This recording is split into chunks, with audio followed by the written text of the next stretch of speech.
नमस्कार, आप देख रहे हैं हिंदी सवेरा न्यूज। मैं हूं आपके साथ पलक शर्मा। आइए नजर डालते हैं खबर की ओर। दीर्घ विष्णु मंदिर पुरोहित ने महामंडलेश्वर के खिलाफ अदालत से स्वयं संज्ञान लेने की मांग की है। मंदिर के पुरोहित कांतानाथ चतुर्वेदी ने दिया राष्ट्रपति को संबोधित डीएम को ज्ञापन।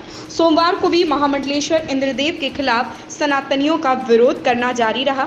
मथुरा के अति प्राचीन दीर्घ विष्णु मंदिर की पुरोहित कांतानाथ चतुर्वेदी ने राष्ट्रपति को संबोधित ज्ञापन डीएम को सौंपकर मांगा कि अदालत ऐसे मामले में स्वतः संज्ञान ले और यदि ऐसा नहीं हुआ तो वह आंदोलन करने के लिए बाध्य होंगे। वृंदावन के महामंडलेश्वर इंद्रदेव महाराज के द्वारा कथा के दौरान भगवान श्री राम और माता जानकी के पात्रों के संबंध में की गई गलत टिप्पणी से सभी हिंदुवादी नाराज हैं और वह लगातार महाराज इंद्रदेव का विरोध कर रहे हैं। रविवार को कई जगह मथुरा में विरोध प्रदर्शन किया गया। सोमवार को मथुरा के अति प्राचीन दीर्घ विष्णु मंदिर के पुरोहित कामतानाथ चतुर्वेदी, पूर्व पार्षद रामदास चतुर्वेदी व अन्य लोगों के द्वारा राष्ट्रपति को संबोधित ज्ञापन अधिकारी को दिया गया, जिसमें उन्होंने इस मामले में अदालत से स्वयं संज्ञान लेने की मांग की।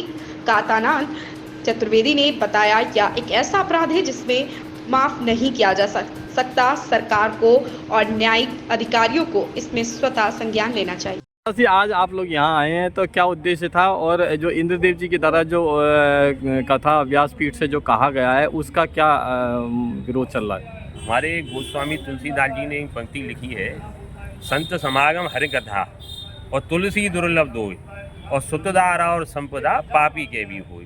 तो जो दुर्लभ चीज़ है संत समागम हरि कथा, उसको आप उपहास के रूप में जो महामंडलेश्वर बन गए, कथावाचक बन गए, कथा व्यास बन गए और उसका उपहास कराते हैं, जिसको कि दुर्लभ बताया है।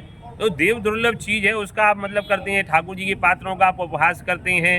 तो तथाकथित जो ऐसे कथावाचक बने हुए हैं जो कि केवल इनका जो उद्देश्य धनोपार्जन है, न उनको हरि की कथा सुनानी, न उनको सत्संग करना, उनको समागम करना, केवल धन के लालच में भोली भाली जनता को गुमराह करते हैं। बड़े बड़े पंडाल बनाते हैं और बड़े बड़े पंडालों को उन्होंने मतलब जो है मनोरंजन का केंद्र बना रखा है। तो ऐसे जो मनोरंजन का केंद्र बनाने वाले कथावाचक हैं उनके खिलाफ हमने मतलब यहाँ पे एक मुहिम चलाई है। और आज हमने कल हमने दीर्घ विष्णु मंदिर में अपने जो प्रबंधक कमेटी है, जो अपने जो अनुयायी हैं दीर्घ विष्णु मंदिर से, धर्मानुरागी जो हमसे बार बार कह रहे थे कि आप लोग बोलिए, इस पर कुछ बोलिए, तो हमने ये निर्णय किया कि इसको हम पहले शासन प्रशासन को अवगत कराते हुए राष्ट्रपति के नाम, प्रधानमंत्री के नाम और मुख्यमंत्री जी के नाम हमने ज्ञापन दिया है।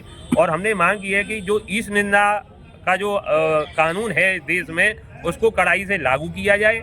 और अगर वह कानून किसी प्रकार से लागू नहीं हो पा रहा है या उसमें कोई भी मतलब जो है परेशानियां हैं, तो एक नया कानून ऐसा बनाया जाए कि जो भी व्यक्ति किसी भी धर्म के खिलाफ, मैं हिंदू सनातन धर्म को प्राथमिकता से लेता हूं, उसके साथ ही अगर किसी अन्य धर्म के साथ, क्योंकि भारत एक सद्धर्म सद्भाव का देश है और इसमें धार्मिक भावनाओं को आहत करते हुए कोई भी व्यक्ति टिप्पणी करता है तो उसके खिलाफ सख्त कार्रवाई हो, कठोर कार्रवाई हो और उसको सबक मिले कि अगर मैं किसी ईश्वर की निंदा करता हूँ, किसी धर्म की निंदा करता हूँ, किसी की आस्था के प्रति मतलब उपहास करता हूँ, तो मेरे खिलाफ कार्रवाई हो। क्योंकि अगर ऐसा कानून बनेगा तो आगामी समय में जो ऐसे कृत्य करने वाले जो लोग हैं वो डरेंगे और ऐसा कृत्य नहीं करेंगे। हाँ कांतानाथ जी, आज आप यहाँ आए हैं, क्या मामला है पूरा? देखिए, मामला पूरा ये है भाई साहब कि एक बहुत लंबे समय से एक हमारे ब्रज में और देश में एक ऐसा माहौल बन गया है कि कुछ कथावाचक, कुछ बेचारे छोटे मोटे जो बन गए संत महात्मा ऐसे लोग, और कुछ इन लोगों ने अपने 150 ऐसे मडालधारी बना लिए हैं दलाल कि दुनिया में से फंडिंग आती है, सनातन धर्म के खिलाफ आती है, हमारे देवी देवताओं के खिलाफ ये लोग व्यासपीठ से उसको बोलते हैं, तालियां बजवाते हैं।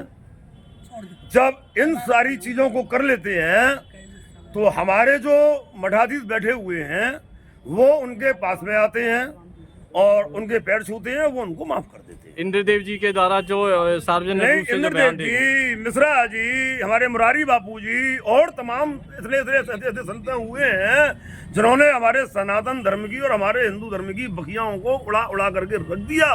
और उसके बाद कोई तो कहता है कि हास्य व्यंग है, कोई कहता है कि हमने जो है मनोरंजन के लिए बोल दिया।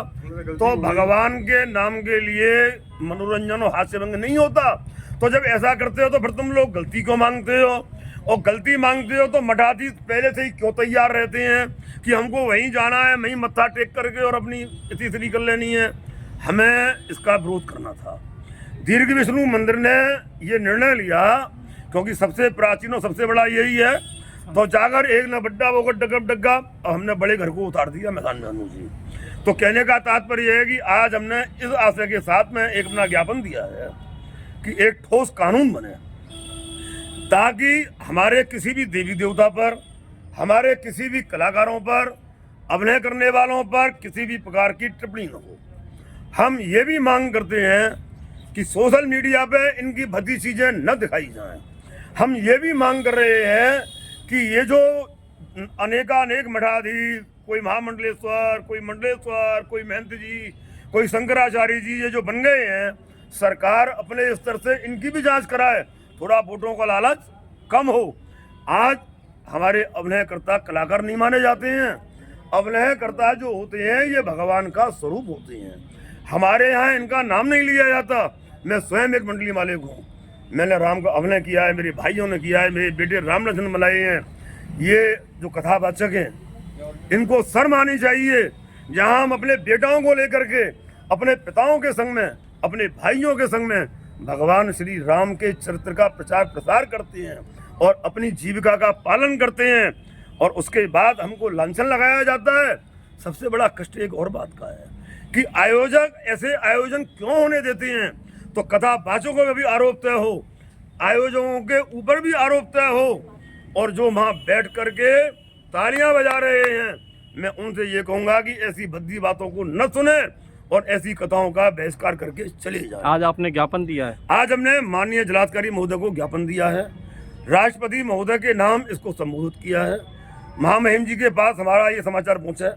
हम लोग आज बैठ करके फिर निर्णय लेंगे कि हमें दिल्ली कब जाके मिलना है। हम तब तक चैन से नहीं बैठेंगे तब तक ये कानून नहीं बन जाता, चाहे 5 वर्ष लगे, चाहे 2 वर्ष लगे, चाहे अगली सरकार में बने, लेकिन कानून बना के रहेंगे ताकि हमारे देवी देवता और हमारी आने वाली पीढ़ी सुरक्षित रहे। इस खबर में बस इतना ही। देखते रहे हिंदी सवेरा न्यूज।